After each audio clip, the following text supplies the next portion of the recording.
Sir logic Trump का बयान सुनिए, तेल पे ट्रंप का बयान, तेल की कीमतों पे।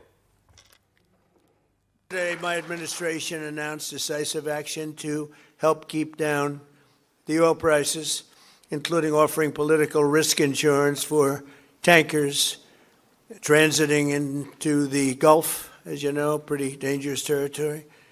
Further action to reduce pressure on oil is imminent, and the oil seems to have pretty much stabilized. We had it very low.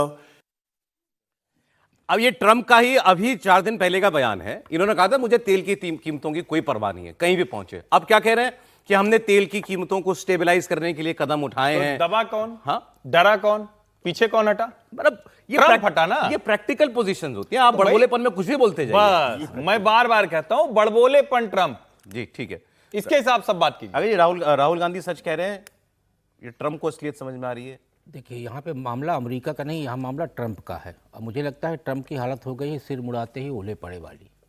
चारों तरफ से बेचारा घिरा हुआ है, वो बार बार कुछ ना कुछ बोलते हैं। हाँ बेचारा। अब देखिए, आप थोड़े दिन पहले का बयान देखिए कि यही अमेरिका कह रहा था, ये अमेरिका के विदेश मंत्री या रक्षा मंत्री का स्टेटमेंट था, जिसने कहा था कि मुझे पता है कि भारत रूस से तेल लेना बंद नहीं किया है, बोला था ना।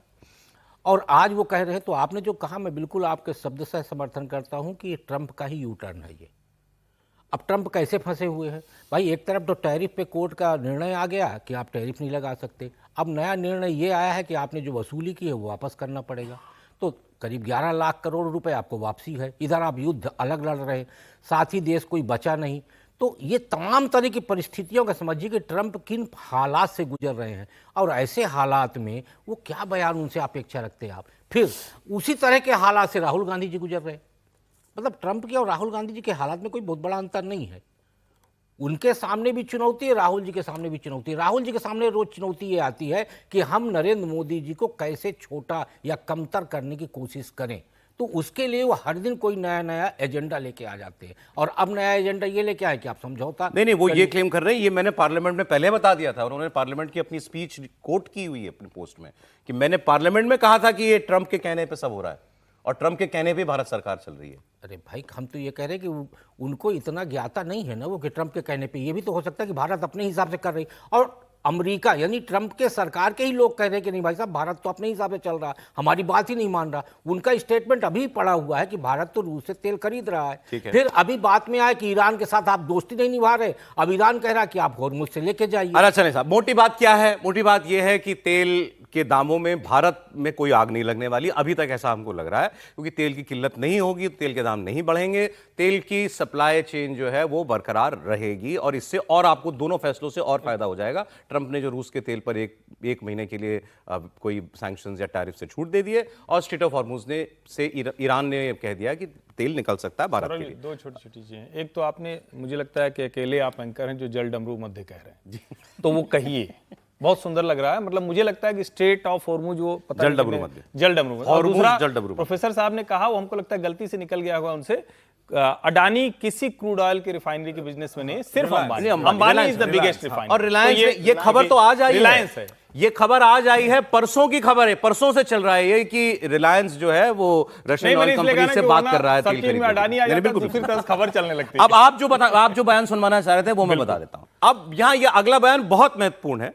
अच्छा है, मेरी नजर भी पड़ गई, त्रिपाठी जी भी उसका जिक्र करना चाह रहे हैं। अमेरिका के उप विदेश मंत्री भारत आए हुए हैं।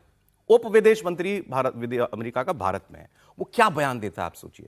ये सारे जो हम बहस कर रहे हैं ना, ट्रंप का अमेरिका, ट्रंप ने जो उथल पुथल मचा रखी है, भारत के साथ मनमर्जी करने के आरोप जो लग रहे हैं, या भारत झुक रहा है, क्या आप एटीट्यूड से देखिए अमेरिका का क्या है।